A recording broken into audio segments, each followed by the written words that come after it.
Hi friends, ಎಲ್ಲರಿಗೂ ನಮಸ್ತೆ. ಇವತ್ತು ನಾನು ಅಂಜೂರ ಗಿಡದ ಮಾಹಿತಿ ಕೊಡಬೇಕಂತ ಮಾಡೇನ್ರಿ. ಅಂಜೂರದ ಫ್ರೂಟ್ ಸ್ಟಾರ್ಟ್ ಆಗಿದೆ.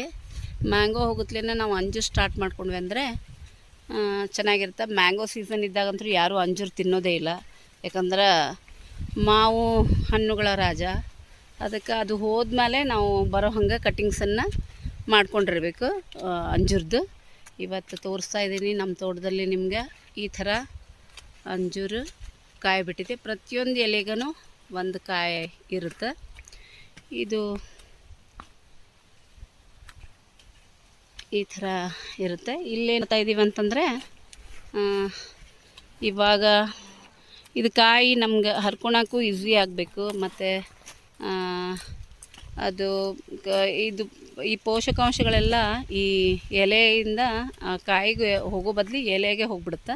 ಅದಕ್ಕೆ ನಾವು ಆ ಎಲೆಯನ್ನು ಈ ಟೈಮ್ನಲ್ಲಿ ಕಟ್ ಮಾಡಿಬಿಡ್ತೀವಿ ರೀ. ಈ ಥರ ಕಟ್ ಮಾಡ್ಕೊಂಡ್ಬಿಡ್ತೀವಿ.